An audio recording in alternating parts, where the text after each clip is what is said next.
영상을 시청 및 청취해주시는 모든 분들 안녕하십니까? 자, 이거는 제가 서브 채널에 올리는 영상이죠. 앞으로 이 서브 채널에는요, 제가 이러한저러한 여러 책들을 읽으면 그 책에 대한 뭐 서평이라든지 대강의 이야기, 줄거리, 아니면은 저의 느낌, 시각들을 좀 제작을 해서 여기다가 따로 올려야겠다라는 생각입니다. 뭐 서평뿐만이 아니라 또 여러 가지가 있을 수 있겠죠. 어찌 되었든지 간에 제 본 채널에서 잠깐 언급했었던 이 도쿄 사기꾼들이라는 책을 잠깐 언급하고 넘어갔었어요. 그 책에 대한 내용을 좀 이야기하도록 하겠습니다. 아주 인상적으로 읽었는데 일단은 이 주인공이 악인이라는 것도, 그리고 이 부동산 사기에 관련한 소재라는 것이 흥미로웠습니다. 제가 이 편집자 후기를 좀 많이 인용할 듯 싶어요. 이 책에서 나온 대목을 많이 좀 인용을 해서 읽어드리는 부분들이 많을 겁니다. 편집자 후기 중에 일부를 제가 그대로 조금 낭독하도록 하겠습니다. 한번 잘 들어보셨으면 좋겠어요. 밀실에서 사람을 죽인 범인을 알아맞히는 소설 말고 부동산 사기를 다룬 미스터리 소설 같은 걸 출간하면 이 사회에도 조금쯤 도움이 되지 않을까. 누군가는 분명히 썼을 텐데. 그래서 영미권과 일본어권 사이트를 이잡듯이 뒤졌습니다. 있더군요. 부동산 사기를 폭로한 미스터리 소설로 상을 받고 이후로 관련된 작품을 꾸준히 써온 소설가가 라는 거죠. 자, 여러분 이 화면에 보이시다시피 저 도쿄 사기꾼들 왼쪽은 책 겉표지이고요. 또 오른쪽에 제가 이런 말을 썼습니다. 작가의 특이한 이력. 이 사람의 이력이 정말 특이하더라고요. 이것도 이제 그 책에 나온 내용의 일부들을 제가 좀 읽어드리도록 하겠습니다. 신조고. 작가가 신조고예요. 신조고의 이력은 무척 특이한데 잡지 현대 비즈니스에 실린 인터뷰에 그중 일부가 담겨 있습니다. 내 주변에는 소위 불량 청소년들이 많았다. 10대 후반에는 그들과 매일같이 클럽에서 놀거나 폭행으로 소년원에 들락거리기도 했다. 만화책 같은 걸 기분 전환용으로 읽었지만 공부 따위는 전혀 하지 않았다. 클럽에서 놀 때 마약에 손을 대기도 했다. 당시 중심가에는 불법 마약을 파는 외국인들이 잔뜩 있었으니까. 나는 매직 머쉬룸 같은 걸 사서 먹고 시부야의 클럽 등에서 춤을 추고 다녔다. 이때의 트립, 이게 마약을 복용한 뒤에 환각 같은 현상을 트립이라고 합니다. 이때의 트립 경험은 작품에 고스란히 녹아있다. 폭력과 마약으로 점점 몸을 망치는 선배들을 보면서 이대로는 안 되겠다고 생각했다. 그래서 폭력 서클을 나온 뒤에 마약도 끊고 독하게 마음먹고 공부를 시작했다. 매일 12시간씩 책상에 매달렸다. 결국 주변의 조롱을 딛고 삼수를 한 끝에 게이오 대학에 입학할 수 있었습니다. 자, 여러분 어떠십니까? 작가의 이력이 굉장히 독특하지 않습니까? 이 신조고라는 작가는 자신의 경험들이 있어서 그런지 지금껏 쓴 소설들의 주인공들이 다 악당이라는 것인데 도쿄 사기꾼들이 가장 완성도가 높다고 합니다.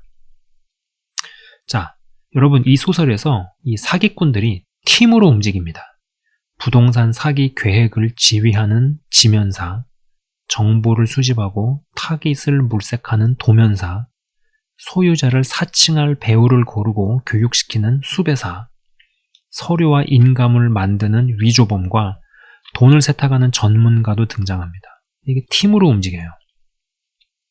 이 소설 처음에요. 소설 처음 부분에 어떤 노인이 요양원에 입주하고 난 뒤에 이 빈집을 요양원에 입주한 사람과 외모가 닮은 사람을 섭외해서 신상 정보를 교육시키고 서류에 사인하고 사는 사람들이 돈을 입금하는 장면이 나옵니다. 이 장면을 보면서 사기를 치는 것에 있어서도 굉장히 많은 연구와 땀을 흘리는구나 싶은 생각이었습니다. 이 편집자 후기에 이러한 말이 있습니다. 일본은 2022년 기준 65세 이상 노인의 비율이 30%에 달하여 고령화가 가장 많이 진행된 국가 중 하나입니다. 그에 따라 보이스피싱이나 악의적인 방문 판매의 표적이 되기도 하고 노령연금을 가로채는 범죄가 날이 갈수록 증가하는 추세라더군요. 중략했어요. 그 다음에 노령의 남성이 혼자 살다가 요양원에 입주한 뒤에 방치된 빈집을 눈여겨본 것이 발단이 되었죠. 라는 것입니다. 저는 이 책을 읽으면서 이렇게 팀을 구성해서 한 사람 제대로 털어먹으려고 몇 날 며칠 연구하고 작정해서 달라붙으면 꼼짝없이 당하겠다 싶은 생각이 들었습니다. 여러분, 제가 요새 많이 이야기하죠. 우리에게는 은혜가 필요하다고. 시간이 갈수록 은혜가 더 있어야 됩니다. 만남에 축복이 있어야 되고요. 하나님께서 지켜주시는 이런 부분들, 우리가 인지 못하는 영역에서 하나님께서 보호막 하나만 걷어가셔도 정말로 인생이 하루아침에 나락으로 처박힐 수 있다는 생각이 듭니다. 그러니까는 정말 겸손한 마음을 가지고 항상 낮은 자리에서 기도하고 안 할 수가 없는 것이죠. 자, 제가 스토리 전체를 이야기할 수는 없지만은요, 아마 이야기한 부분에서 사기 계획을 지휘하는 이 지면사가 해리슨 야마나카. 네, 극중 인물이에요. 해리슨 야마나카라는 인물인데, 진짜 악인이에요. 네, 책을 읽을수록 진짜 악인. 섭외된 배우를 사기에 써먹고 나서 일 끝나고 나면은 증거 인멸을 하기 위해 킬러들을 보내가지고 자살로 위장을 합니다. 자, 요양원에 들어간 노인을 연기해서 빈집의 주인 행세를 한 사람, 그 사람 이제 노인 이름이 사사키거든요. 그 사람을 처리하면서 그러한 대사가 나와요. 요즘은 편리한 세상이라 돈 100만 엔만 쓰면 바다 건너에서 업자가 찾아와 깨끗이 처리해줍니다. 다케시타 씨 때도 그땐 어느 정도였나? 200회분? 아니, 2배 정도 되는 양을, 그 배 정도 되는 양을 한꺼번에 주사하게 했어요. 나중에 영상을 보여주던데 정말이지 볼만했습니다. 땀을 폭포처럼 줄줄 흘리고 잉어처럼 입을 뻐끔뻐끔 거리고 이가 하얘니까 꼭 해골이 웃는 것 같더군요. 이제 이거는 그 책의 대사를 제가 지금 읽어드린 거죠. 또 이런 대목도 있어요. 사사키 씨였나요? 이제 이거는 빈집 주인 행세를 한 노인의 이름입니다. 사사키 씨였나요? 에베스 건에 협력하고 나가사키로 내려간 영감, 돈이 떨어졌다고 나를 찾아와 협박을 해서 어이가 없었지만 그 영감도 대단했어요. 감이 빨라서 금세 깨달았을 겁니다. 업자가 찾아가자 바로 체념하고 거의 저항하지 않았다고 합니다. 이런 대목이 있죠. 여러분, 이게 일본에서만 이러지 않을 겁니다. 한국 같은 경우에도 불법 이민자들, 거기에는요 정말 해결사들도 있고 그래가지고 누군가를 어떤 목적으로 살해하고 나서 자살로 위조하고 위장하고 이런 일들, 저는 이런 일들이 지금도 벌어진다고 생각을 합니다. 여러분, 진짜 그렇잖아요. 정치인과 관련돼가지고 재판이 진행이 되면서 관련 인물들이 죽지 않습니까? 한두 사람도 아니에요. 여러 사람이. 언론에 보도된 것만 공식적으로 5명입니다. 근데 언론에 보도하지 않은 사람들도 굉장히 많아요. 저는 이게 상상에 의해서만 쓰여졌다는 생각이 들지 않아요. 자, 어찌되었든 이 지면사, 극 중에서 해리슨 야마나카가 진짜 악인, 잔인하고 악랄하고 거기에 머리도 좋은 빌런인데 이 도면사로 같이 일한 다쿠미를 악랄하게 이용을 했습니다. 아까 이 도면사는 정보 수집을 하고 타깃을 물색하는 일을 한다 그랬죠. 자, 이게 약간의 스토리예요. 이 다쿠미, 그러니까 이 도면사로 일하는 다쿠미의 아버지 A는 의료기기를 납품하는 회사의 중역으로 있었는데요. 해리슨 야마나카와 다케시타라는 사람, 이 둘이 사기를 설계하고 어떤 의료 브로커를 통해서 작은 건들을 성공시키면서 신뢰 형성 후에 진짜 큰 건에서 사기를 치고 다쿠미의 아버지 A는 홧김 플러스 여러 복합적 감정들로 인해서 집에 불을 질러서 가족이 다 죽고 다쿠미만 살아남습니다. 이때 이제 가족이 다 죽었을 때 자신의 어머니뿐만 아니라 자신의 아내와 아들도 다 재로 변한 거죠. 그러고 나가지고 다쿠미의 아버지는 방화죄 플러스 친족 살해가 입증이 돼서 그 A는 감옥에 가고요. 다쿠미의 아버지는 감옥에 가고 가정은 풍비박산이 나고 또 아버지랑 관계가 끊어지고 인생의 소망도 희망도 없이 살아가던 다쿠미가 어떠한 계기로 해리슨 야마나카의 눈에 들게 되고요. 사기치는 팀으로 함께 일하다가 이놈이 자기 아버지를 죽음으로 몰고 간 놈이라는 것을 알게 됩니다. 그러니까 이 해리슨 야마나카라는 사람이 설계를 해가지고 이 다쿠미의 아버지를 사기를 친 거죠.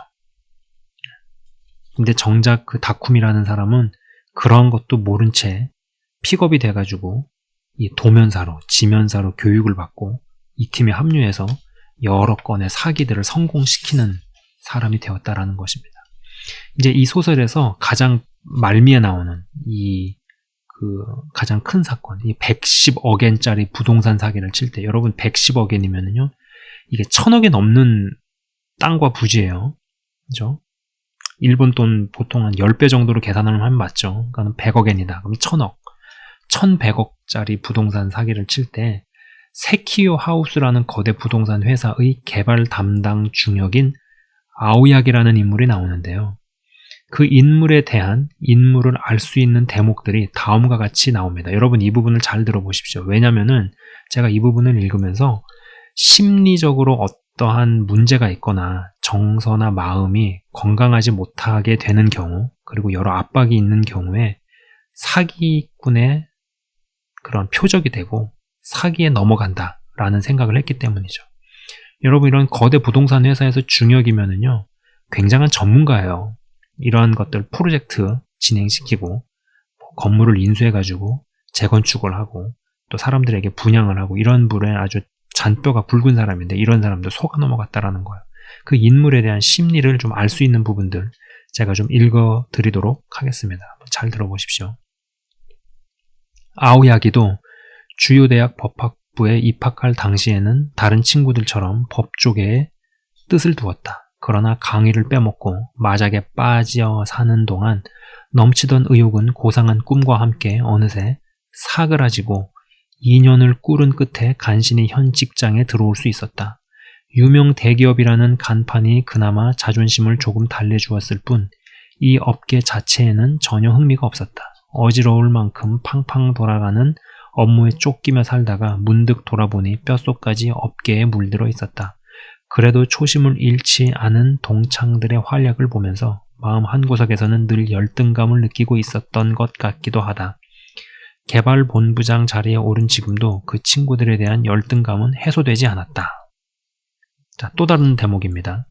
실제로 이번에 커미셜 사업부는 모든 부문에서 계획 달성이 어려울 전망이지만 자신이 속한 개발본부는 그럭저럭 목표를 달성할 것 같다. 가능하다면 현 위치에 머물지 않고 조직의 정상까지 올라가서 그곳이 아니면 볼 수 없을 풍경을 바라보고 싶었다. 그렇게만 된다면 동창들에 대한 굴절된 감정도 해소되지 않을까? 자, 또 이 대목입니다. 예상대로 오후 경영회의는 갈등이 극에 달해 아오야기는 해명으로 내몰렸다. 이거 어떡할 거야? 이제 땅이 없는데 뭘 어떻게 지어 올리라는 거야? 노성에 가까운 소리로 커머셜 사업부 부장 스나가가 집요하게 몰아세운다. 회사의 돌격대 분위기를 체연한 듯한 남자로 아오야기보다 나이는 2살 어리지만 입사 동기였다. 입사 때부터 뛰어난 성적을 남겨서 나란히 서 있던 선배 사원들을 제치며 지금의 위치까지 치고 올라왔다. 사장 자리를 노리고 있을 것이다. 아오야기가 개발본부장이 되고부터는 출세의 방해물로 보는지 걸핏하면 공격을 해댄다. 자, 또 이 대목입니다. 대형 프로젝트가 뜻밖의 자초되는 바람에 대체할 개발 용지를 급하게 알아봐야 했다. 애초에 무리한 일이었다. 개발될 대로 개발된 도쿄 시내에 70억엔에 가까운 예산을 받아줄 땅이 남아있다면 이미 오래전에 사내에서 검토했을 것이다. 아오야기도 가망없는 일이라고 머리로는 이해하면서도 한없이 부풀어 오르는 초조감을 노성으로 토해내지 않을 수 없었다. 자, 또 이 대목이 있습니다. 언뜻 보니 개인 휴대전화에 문자가 여러 개 와 있다. 전부 아내가 보낸 것이었다. 일하던 손을 멈추고 장황하게 긴 문자를 읽어 나갔다. 용건은 중학교에 다니는 딸의 진로 문제였다. 딸이 외국으로 나가고 싶어하는 점을 고려해서 게이오가 주쿠 계열 가운데 하나인 뉴욕 고등학교에 보내고 싶다는 것이다. 처음 듣는 이야기였다. 연간 비용은 기숙사비를 포함하여 600만 엔 정도면 충분하니까 라고 남의 일처럼 쓴 글을 보자마자 화가 치밀었다. 4년제 대학을 나오지 않은 연상의 아내는 딸의 교육 방침을 놓고 자신과 의견이 일치한 적이 없다. 아내가 딸의 학력을 화려하게 만들려는 것도 딸을 위해서라기보다 자신의 격을 높여줄 거라 기대하기 때문이다. 남편의 반론을 봉쇄하려는 것처럼 아내는 해외 진학의 장점을 몇 가지 나열하고 다음과 같은 문장으로 마무리했다. 게다가 사장이 되면 연봉도 많아질 거라고 당신이 기분 좋게 말했잖아요. 이제 곧 될 수 있는 거죠? 그럼 얘기는 끝난 거네요. 꽉 쥔 스마트폰을 향해 원망 섞인 말이 흘러나왔다. 자, 여러분. 이게 이제 그 아오야기라는 인물에 대해서 좀 생각해 볼 수 있는, 이 사람이 심리적으로 어떠한 압박을 받고 있는지, 또 심리적인 어떠한 문제가 있는지에 대해서 좀 볼 수 있는 대목입니다. 제가 이 대목을 왜 이야기하느냐 하면은, 여러분, 이 마음이, 이전 방송에서도 이야기했지만은, 이 돈에 대한 어떤 이런 부분들, 마음이 건강하지 못하고 마음이 병든 부분이 많을수록 오히려 사기에 더 잘 넘어간다라는 생각 때문입니다. 아까 읽었던 그 내용처럼 대학 동기들과의 열등감이 있었죠. 네? 열등감. 그리고 사내에서의 입지가 줄어들고 있었습니다. 어떤 돌격대형인 어떠한 그 정적 같은 사람. 아까 읽었던 대목에 의하면은 이 아오야기라는 인물이 이 부동산 회사의 중역이에요. 근데 커머셜 사업부 부장 스나가라는 사람이 계속 견제를 하고 막 싸우고 있죠. 그렇죠? 사내에서의 입지가 좀 줄어들고 있었어요. 여기서 오는 초조감. 그 다음에 이 스나가와의 갈등. 그 다음에 또 아내와의 갈등이 있습니다. 견해차. 자녀를 두고 가지고 있는 그러한 견해차. 이러한 것들로 인해 가지고 이 사람한테는 어떠한 초조함이 있는 거예요. 근데 모든 중요한 결정일수록 절대로 초조할 때 급하게 해서는 안 되죠. 몸이 너무 피곤하거나 너무 배가 고프거나 너무 컨디션이 안 좋을 때 중요한 결정을 빨리 하게끔 하는 사람들이 있습니다.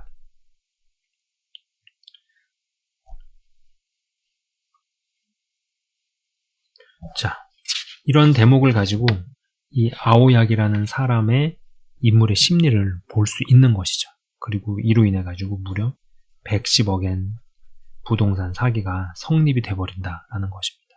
이 스마야가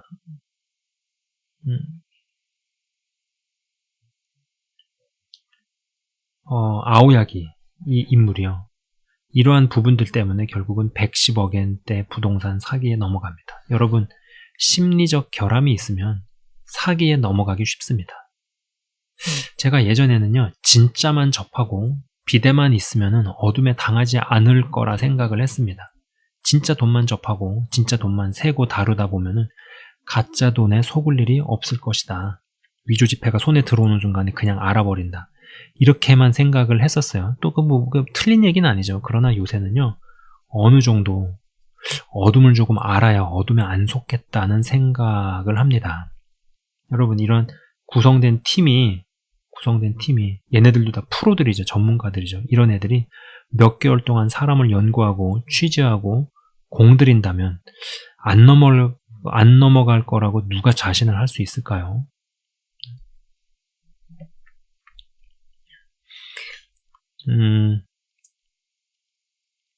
여러분,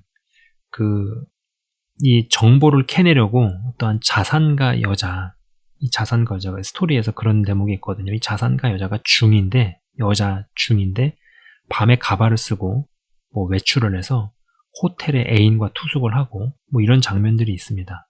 이런 대목이 나와요. 그런데 거기까지 찾아가서 그 방 옆방에 팀원이 체크인을 해가지고 콘크리트 마이크로 옆방 소리를 다 청취하는 대목이 나옵니다. 그렇게 사람을 다 이제 분석을 하는 거죠. 동선을 연구하고 다 그걸 취재하고 이렇게 해가지고 지식을 쌓아가는 거예요.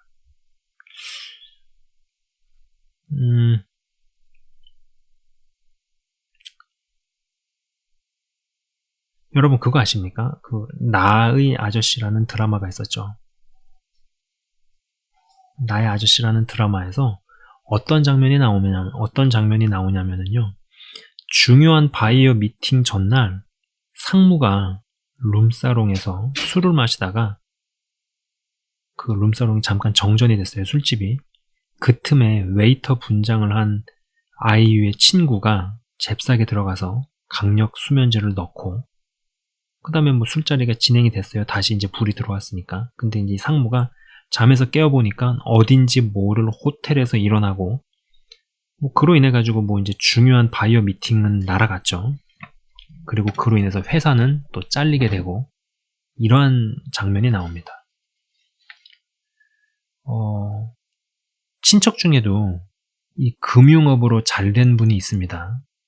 뭐 IMF 때도 2008년도 금융위기 때도 아주 돈을 벌었죠. 특히 2008년도에는 정말 말도 안 되는 가격으로 나온 매물들을 다 주워 담았습니다.